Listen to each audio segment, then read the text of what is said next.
Welcome in, everybody, to another week of XFL Weekly. I am a host, Kyle Krajewski, joined by my other beautiful host, Zach Cole. Zach, hello. Hello, man. I like your introduction. A host. I like that. That leaves the possibility of infinite hosts out there. I like that. You're just one. I am one of many, whereas currently it is one of two, and you are the other. But we are XFL Weekly. We are here to chat anything and everything XFL Weekly. You can follow us on Instagram and Twitter at XFL_weekly. If you're watching us on YouTube, you can find us in podcast form wherever you listen to podcasts. Just search XFL Weekly. And then if you're listening to us on podcast, you can find us on YouTube at XFL Weekly. Kind of give us a follow, a subscribe, a like, a comment, anywhere and everywhere. We really appreciate it. And it kind of helps us out. And we just love doing what we love doing. And that's this. So, Zach, let's chat some XFL. And now that week 9 is out of the way, we're entering week 10. And that means we've got some playoff pictures to discuss. Getting a little clearer. Much clearer. So last week, the Defenders and the Roughnecks clinched. And this past week, they clinched division titles. So they are the definitive winners. They've won. They've claimed the titles.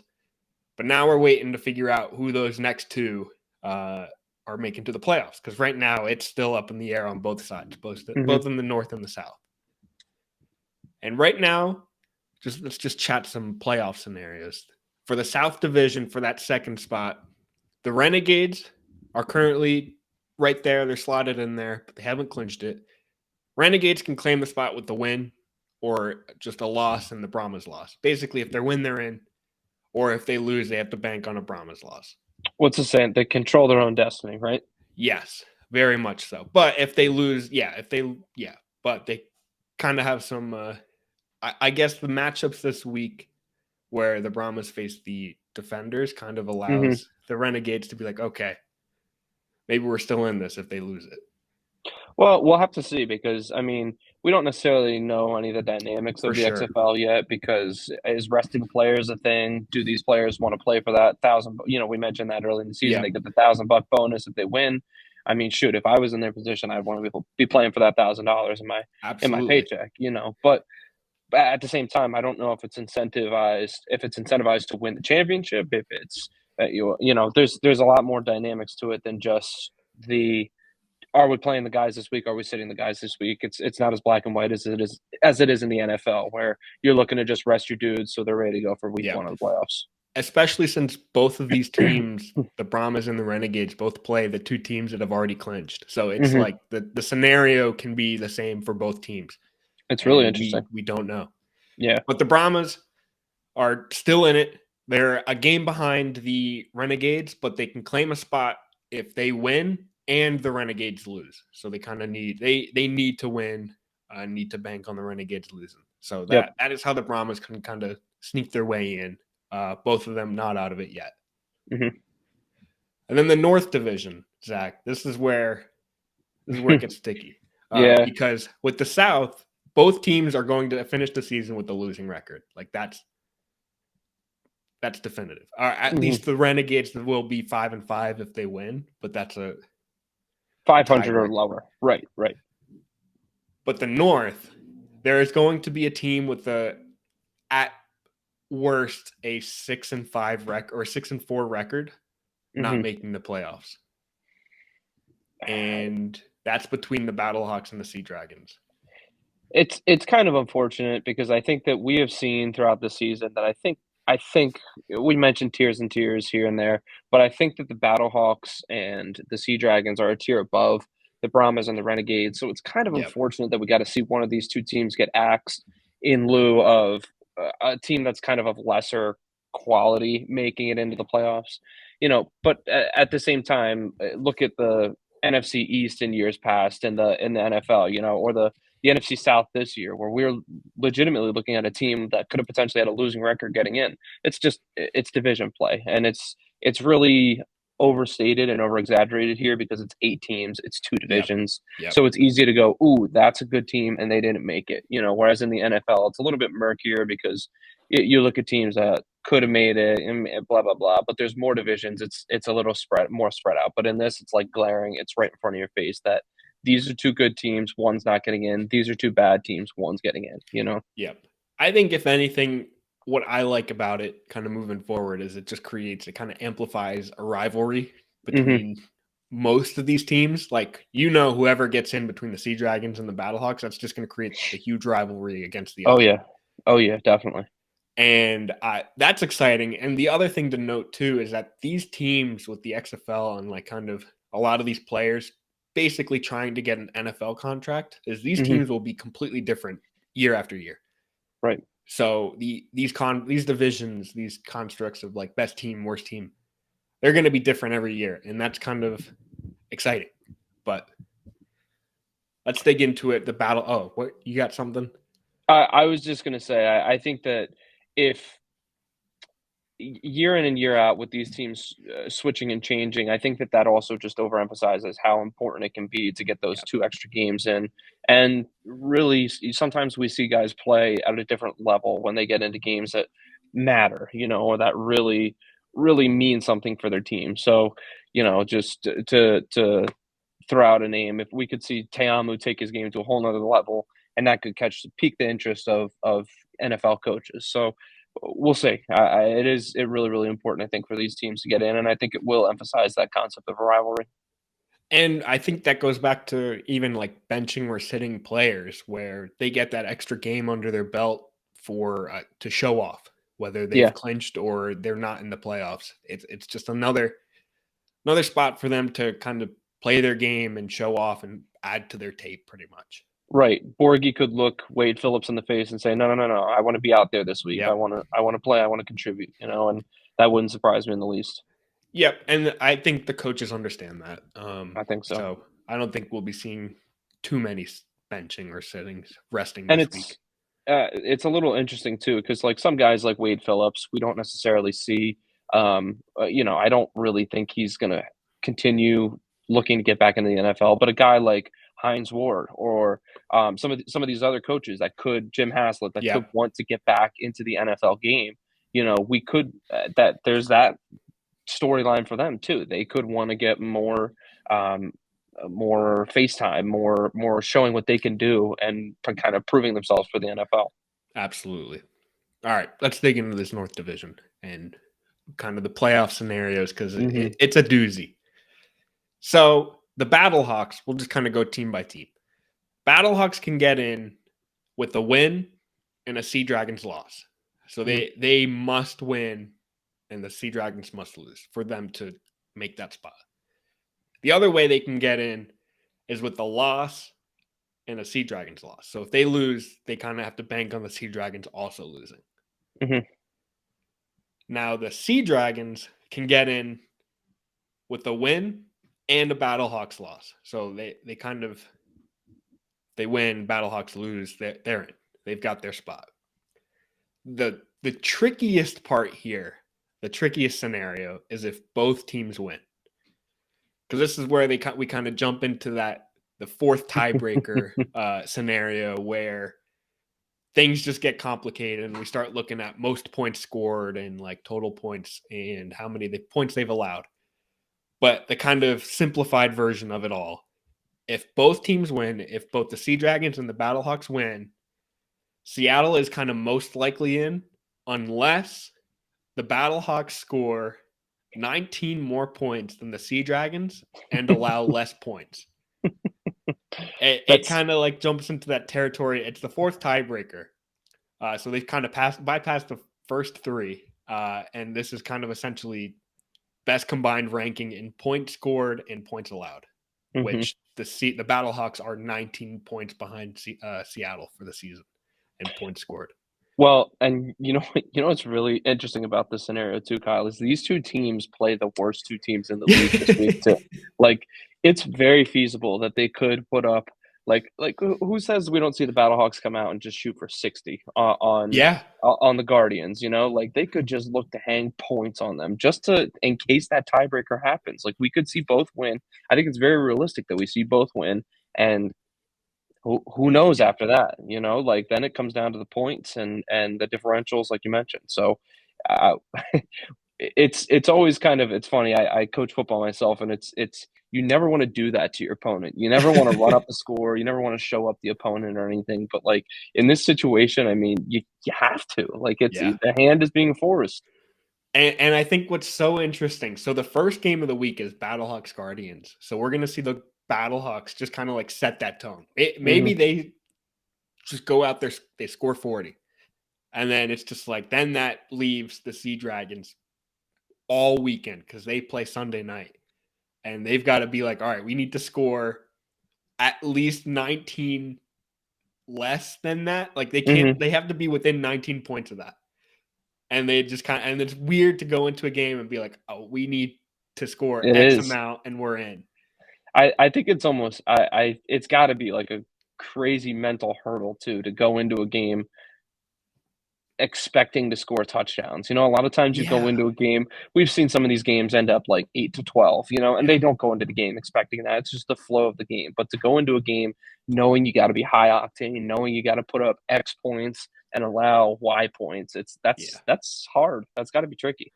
Yeah. That's going to be a mental barrier that these teams really have to get over and just be like, we need to win and focus on the points later. Hmm. Because realistically, at the bare minimum, both teams basically need to win. And I think they both can.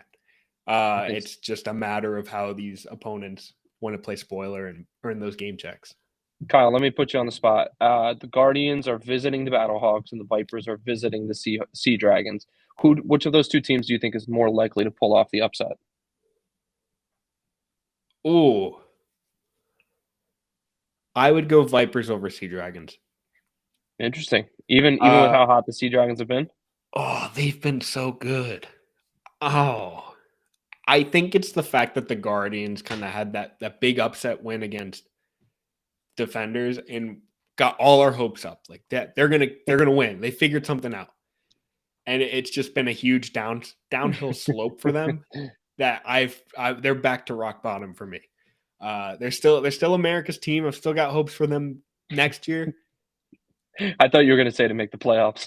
Mm, close. But I think that they can't perform, or at least to a level to beat the Battlehawks in the St. Louis Dome. Yeah, Whereas the Vipers can put something together. We saw them put something together this past week against Houston. They lost by 7, but at the same time, it was a they were game. in that game. Yeah, So I think they have the better chance, but I think realistically, I don't think either of these teams have a shot. I think we're going to I, I, run into this both teams win scenario. I was going to say I think that's the most likely outcome is that we see both of these teams sitting at 7-3 and going now what you know Yep. Man, 7-3 and missing the playoffs. Shout out that to them. stinks. That stinks. But Well, that's the scenarios we're looking at, kind of heading into this final week of the XFL regular season. Let's see how they got here. Let's chat week 8 or week 9 and how that looked. yeah, week nine. Actually, you know what? I'm going to let you take the first game here because we were talking about it a little bit pre-show, but you got the first game. I'll take the second one here. You got it. So, first game of the weekend was Vipers taking on the Roughnecks. The now 2-6 Vipers lost 21-28 to the now 5-3 Roughnecks. No, that doesn't add up. Six Yeah, and three. that's from last week. Yeah, we're Yeah, talking 6-3 two and and 2-7. 7, 6-3. I don't even know why I mentioned the records. Roughnecks won 28-21, clinched the division, the South Division title. The Roughnecks kind of came out here and didn't have to play too much offense because their defense played very strongly. 2 back-to-back fumble return touchdowns. They basically scored a fumble return touchdown in the second quarter, and then in the third, did it again. That's not to say they were down 12-0 by the time that first fumble return touchdown came into play, but then it kind of went from there. They kind of handled the game afterwards. Vipers QB Jalen McClendon had a solid game this Sunday. He threw Mhm. 27 of 37, 249 yards, 2 touchdowns. dude looks good. He can have a quite an impressive resume, kind of wrapping up the season these last few weeks after Luis Perez kind of left the squad, and then he added 41 yards on the ground. Dude looks good. I think he's got a bright future ahead of him. He may not get some looks after this season, but I think next season, kind of a huge offseason under his belt. Yep. I think he's got a future ahead of him. But yeah, Roughnecks win 28-21. Yeah, before I talk about the Roughnecks real quick, I think that McClendon is definitely on the right path. As you were saying that, I was thinking, oh, he's going to be a good piece for the Vipers. I think they'll at least have something. They'll have a little less uncertainty moving forward. Now they got their guy, assuming he stays and doesn't decide to go to the USFL or somewhere else or whatever.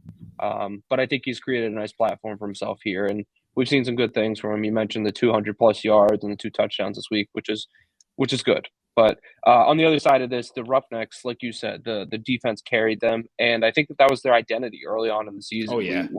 Their defense dominated, and it helped them win games as a result of it. Their offense really kind of could just go in cruise control.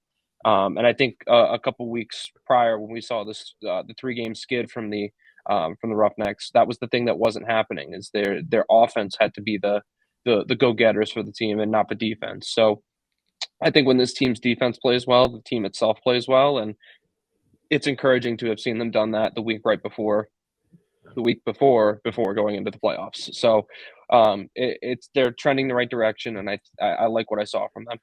Yeah, I think Brandon Silvers had 2 interceptions, and it's still there's still a few things there. I still feel like the missing of Jontre Kirkland for most of the season has still really impacted this team, this offense. Yep. But Brandon Silver's 2 interceptions is not exciting. But at least they've got another week under their belt this upcoming week to kind of still sort some things out. Well, and we've seen with Silvers, I mean, we saw him get benched a couple of weeks ago, and like he's good, but he's not in that elite tier like with Teamu and McCarron and Danucci, where I think that those 3 guys can will their team to a victory, and I think that Silvers is in that tier just below, maybe with like Jack Cohn, where like they're good, but I just don't know that they can really push their team to that next level. Yeah, they're right there. They just have a minor hurdle to kind of jump over. All right. Well, the second win of the weekend, or the second game of the weekend, speaking of Jack Cohn, helped lead his team to victory. The Brahmas were home, and they played the Guardians and beat them 25-23. The Brahmas moved to 3-6 on the season, and the Guardians fell to 1-8. Unfortunately, the Brahmas, like we mentioned in the pregame, managed to keep their playoff hopes alive. Unfortunately, it's not necessarily in their hands moving forward. I mean, they just need to win and hope for the best after that. So a lot of their future falls on the Renegades.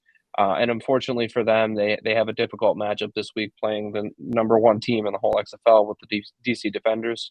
If there is one bright spot, they are the home team in that game. So, but we'll get into the nitty-gritty of that later on. The Brahmas finally put up more than 20 points, which was a bright side. Unfortunately, it's only been against one team, and it happened to be this team. It was the Guardians. So putting up 25 was definitely encouraging for them, and they had a couple pieces that were definitely a key factor in that. I mentioned Jack Cohn before, went over 300 passing, which was cool. And Nick Holly threw for had 100 yards receiving in this game, which was also a big factor, I think. And we saw running the ball for the Brahmas. Jacques Patrick had a good game again as well. He went for 80 in the touchdown, and he even contributed in the pass game. Or the receiving game, he had 5 catches for 50 yards. So it was encouraging to see some offense from the Brahmas in this game. And on the other side, the Guardians were just not very good. One of our props this week was about the Guardians passing, and I was like, oh, that's easy money. I mean, Dormity's been so good the last couple of weeks, and then he played like ass in this game. He went 9 for 17, got himself benched, got outthrown by the punter in this game. It's not a good game when your punter is your leading passer. So Mac Brown, the punter, went for 80 yards passing on a fake punt, which was glorious. But it was just not a pretty game. The one highlight of the game, I would say, was for the Guardians was Devin Darrington. He had 133 yards and a touchdown, so that was good. But outside of that, it was slow pickings for the Guardians in this game. Yeah, I think when your one trick play fake punt is your provides the team its highest passing yards or passing leader for the game, it doesn't shout excitement for me offensively. But I think that's just kind of a huge shout out to the Brahmas defense. I know we've been high on them all season, but they just continue to show out, and definitely one of the top defenses in this league. Absolutely. And I think I mentioned incorrectly. It wasn't 80 yards, it was 69-yard pass play. But still, Nice. 80, 69, yeah, nice. That's either way, it was good, and it still hurts for the Guardians for that to be their top passer. For sure. All right, next game took place this weekend. Renegades versus Defenders in the old Defenders Arena, call it. Defenders came away with an overtime win, 28-26. Shout out to the Renegades for keeping this a game. We were kind of discussing last week of how the Brahmas and the Renegades kind of play mid-teen football, just scoring between 12 and 17 points every game of the week. But both of them kind of showed up, scored more than 20 points, more than 20. 25 and 26. And the Renegades just played solid football. But the Defenders kind of came away with the dub in overtime. The Defenders clinched the North Division title with this win. And then, the Renegades scored 20 plus for the first time since week 1 for their highest score of the season.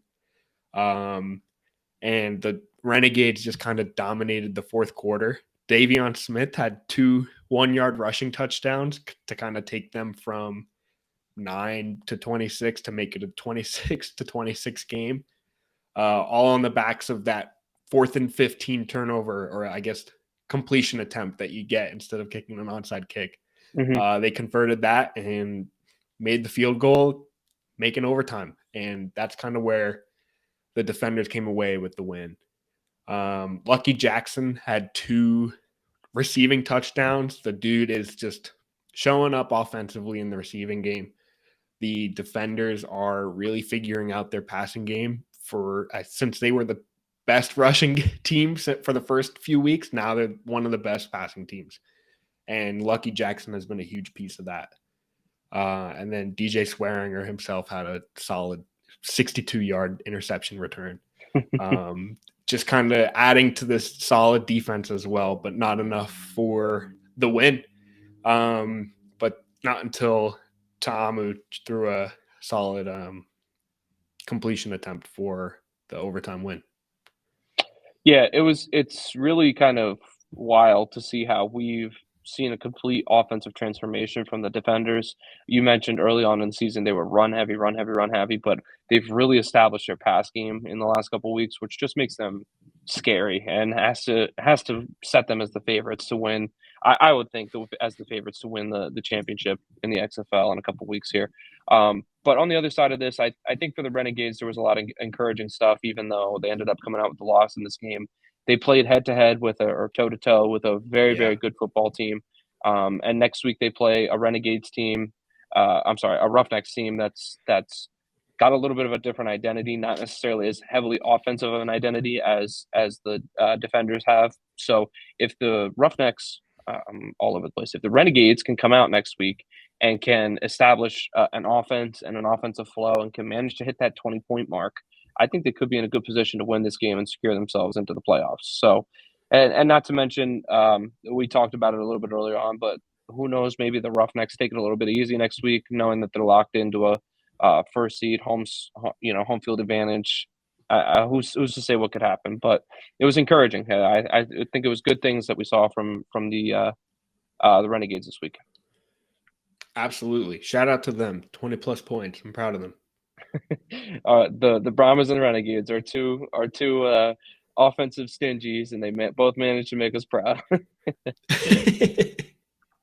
All right, last game of the weekend was the Sea Dragons visiting the Battlehawks, which the Sea Dragons, I think, in one of the more surprising surprising outcomes of the weekend. The Sea Dragons laid the wood. They came out with a Yeah. win, 30-12, to move both teams to 6-3. The Sea Dragons were playing do or die football, and maybe that's how they play best. Who knows? They came out and really just kind of established themselves as being dominant in this game. Danucci was solid for the Sea Dragons. I think that it's pretty cool, and I don't think we've talked about it a lot this season, but he's a pretty good rusher too. Yeah. We really see him perform well in the rush game. Anytime you check the box score, he might not be the top, but he's always 30, 40, 50 yards rushing, which is that's enough to give a defense fits. That's a first down here and there. You know, those little rushes that just kind of keep drives going and keep the flow of the game or the flow of the offense moving. So that was good to see. And he hit his man Ja'Cour Pearson for I think let me see, I'll have the exact number here. I think it was 155 yards receiving in this game. I mean, Ja'Cour is just doing 115. Ja'Cour doing Ja'Cour things. We've seen that from him. He's really kind of established himself as the alpha in this receiving game. We thought it was going to be Josh Gordon early on, but I mean, Ja'Cour has just come on strong. And he managed to reel in the sole receiving touchdown in this game for the Sea Dragons. I'm sorry, there was a second one too. He and let me see, Jordan VC had each had a touchdown. So good to see from them. But on the other side of the ball, it was a letdown for the Battlehawks. I mean, coming into the the St. Louis Battle Dome, we were expecting to see this be a 1-point game. I think the spread was set at. So it was kind of a letdown to see them get blown out by 18 points. The Battlehawks just didn't really have anything going. They had a long touchdown from Darius Shepard, but AJ McCarron was not good. He's kind of been notorious for being a game manager and keeping things positive and always moving the right way, but he had 2 interceptions in this game and just really couldn't get it going. So a little bit of a letdown for the Battlehawks, but like we mentioned, they're both in a good position to win this week. They're both in a good position to still make the playoffs. I think it's rare where we see both teams having such a positive spin going into a week. You know, usually it's like, oh, we need the other team to lose and we need it to rain on Wednesday and we need, like all this kind of stuff that needs to happen. But I think both teams can go into this week with a positive outlook. Yeah, I mean, if they can both win, it just kind of comes down to numbers, which I guess is the best case if you just kind of bank on a win and kind of throw a prayer for it. Absolutely. Zach, did you know that Ben DiNucci currently is the eighth highest rushing yards on the season? I would have never guessed that. I absolutely would not have guessed that. That's this incredible. Past week, he actually passed Jordan Ta'amu he's now eighth in the highest rushing quarterback in the league. And I was just gonna say, I would have expected Ta'amu to be ahead of him, and it's funny that this week was the week that he happened to pass him. So that's pretty cool to see.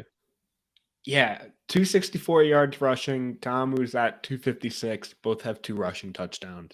I mean, you mentioned it. DiNucci is not a guy I would have expected to have a rushing upside, and sure enough, he has it.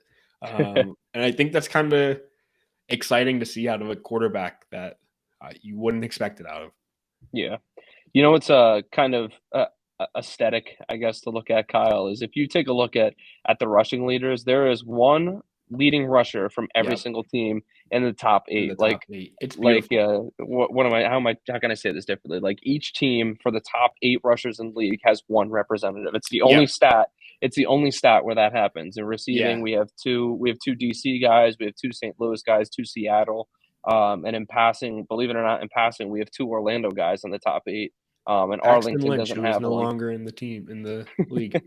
Yeah, exactly. So it's just that's kind of it's a run league, I guess. It's a run first league. It's an oddly run first league. I mean, dominated by Abram Smith in DC, but then I mean, DiNucci is the highest passer while Ja'Cour Pearson is the highest receiver. That's awesome. And man, it's cool to kind of see the wide range of players and showing up on these top 10 receiving and rushing and passing yards. Yeah.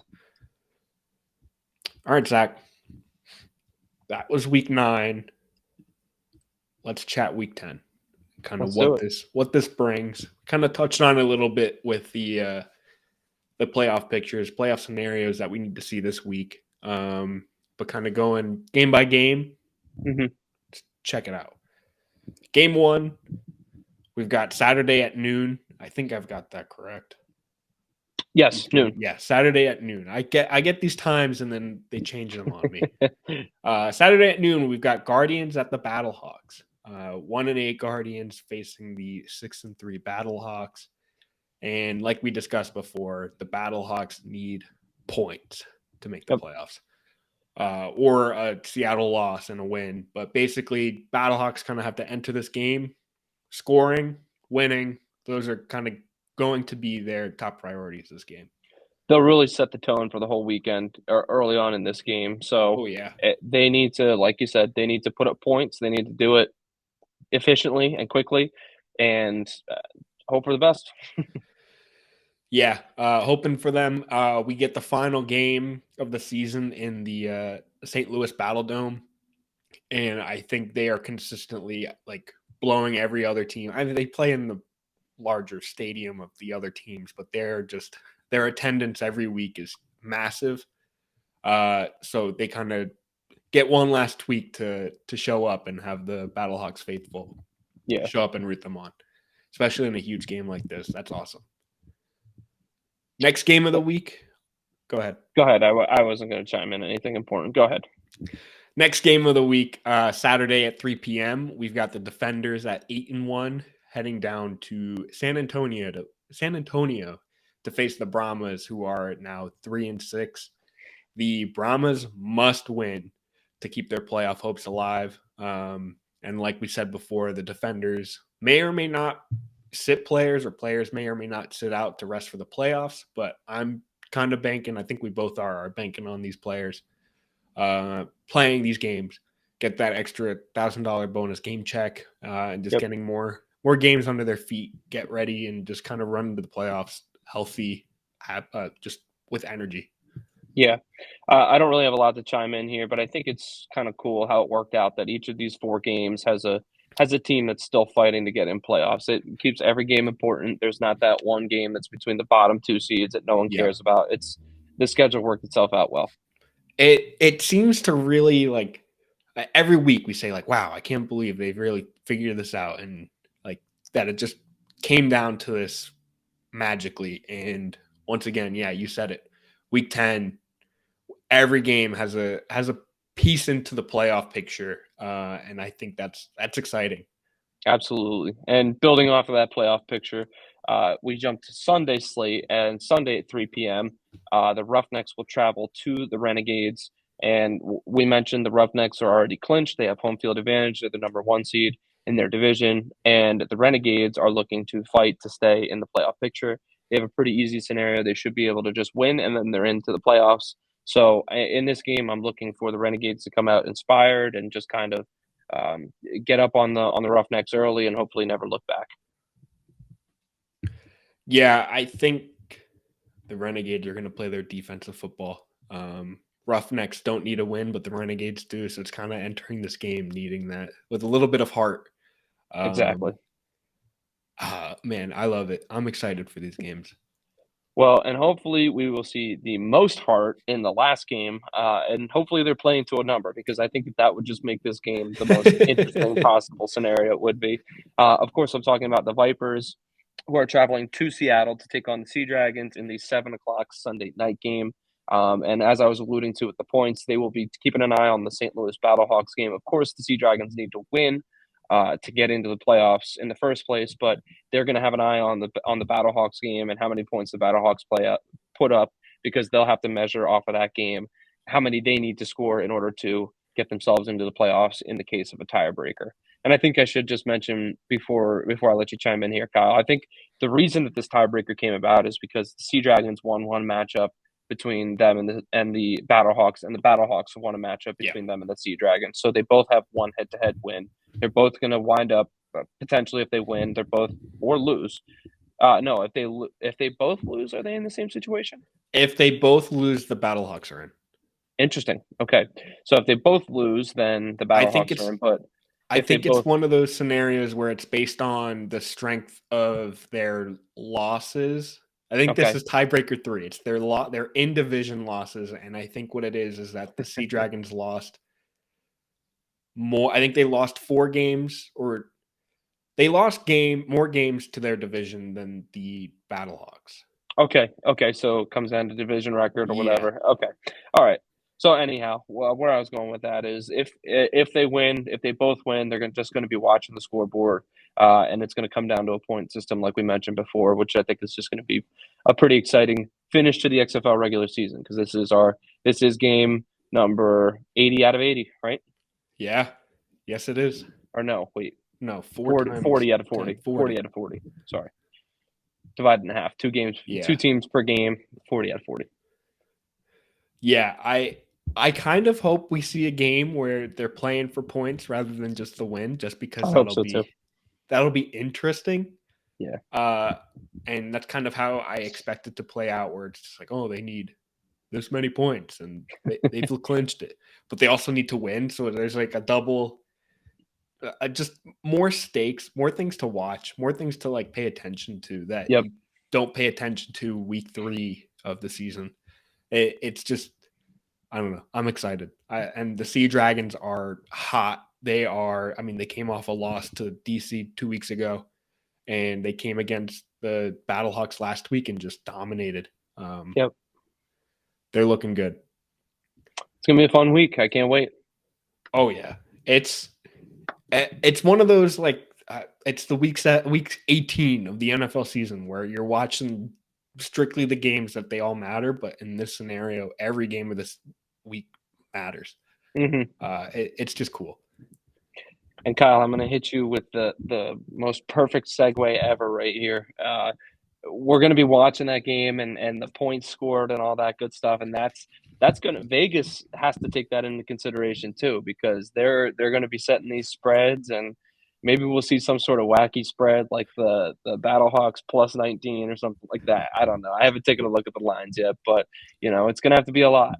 Well, speaking of points and that Battlehawks spread and what they've got, let's go into our game picks. Zach, we both had dreadful weeks last week, and I genuinely mean dreadful.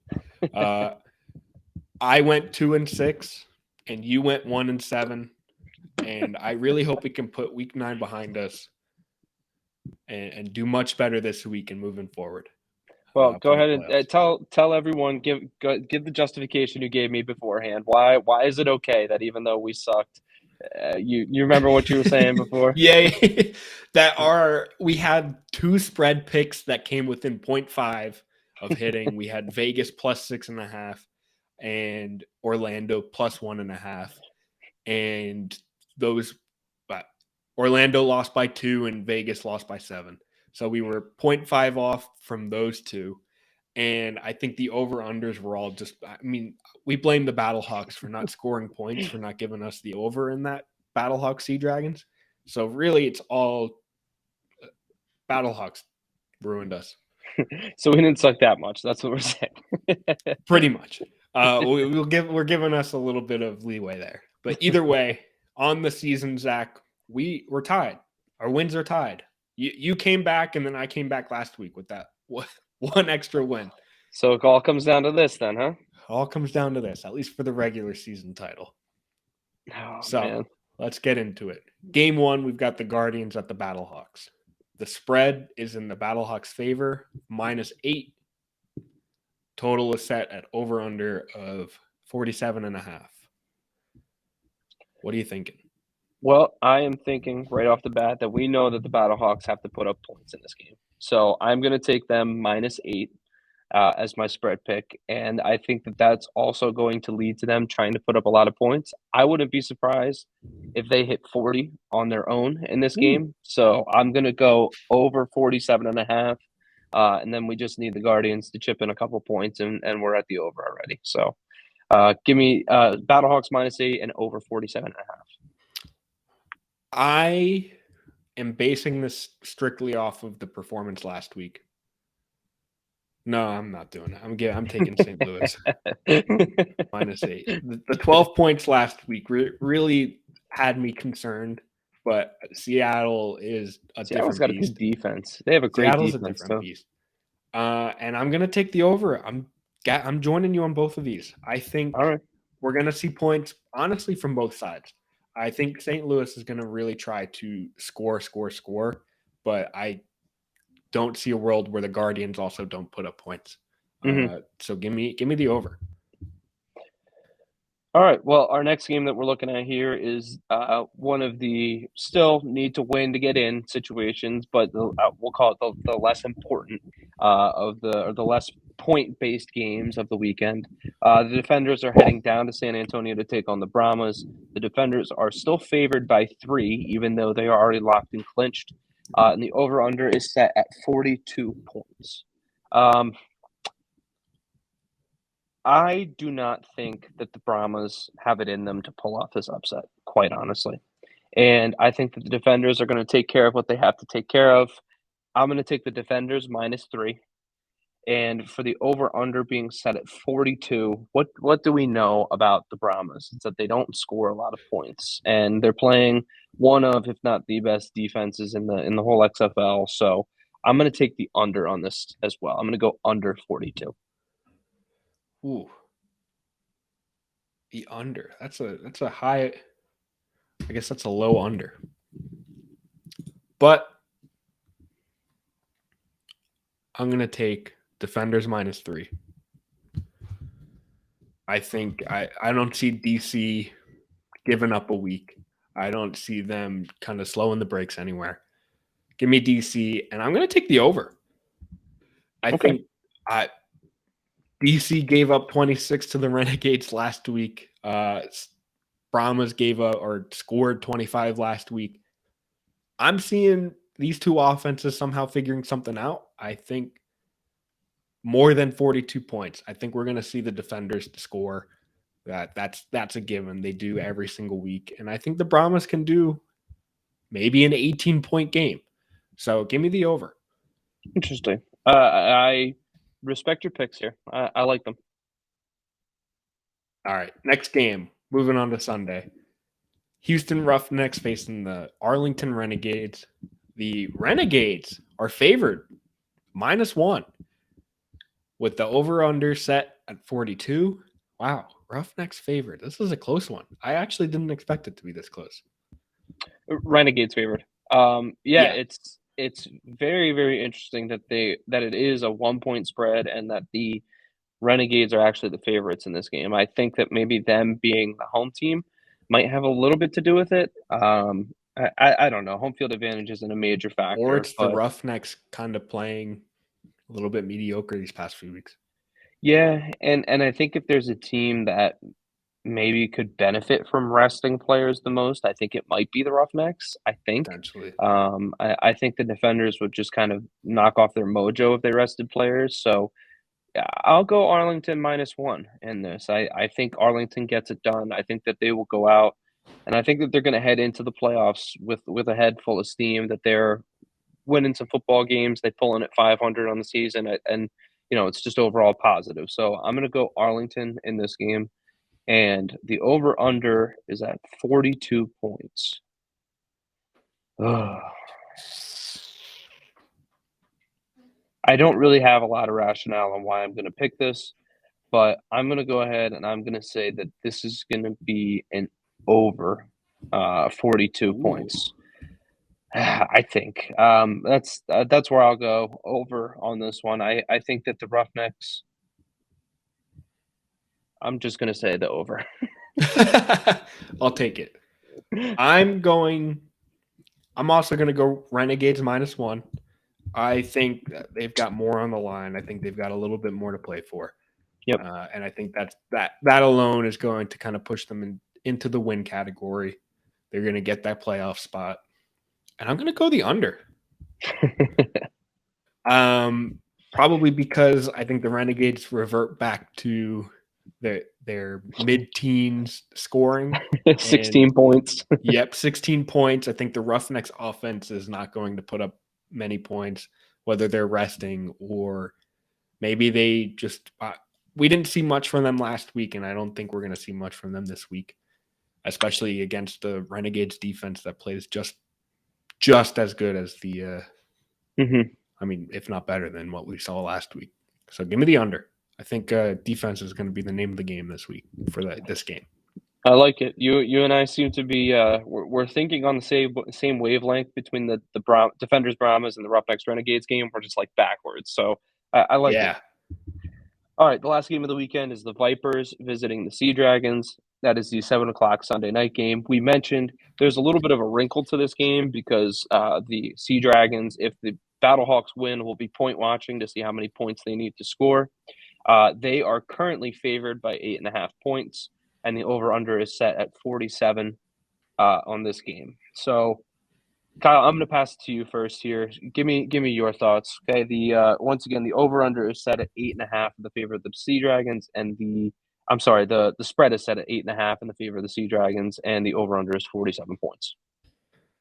Seattle minus 8.5. I think they're going to need to score points, or they're going to want to score points. They need a win. Yep. Their offense can score, and I think that's going to take place.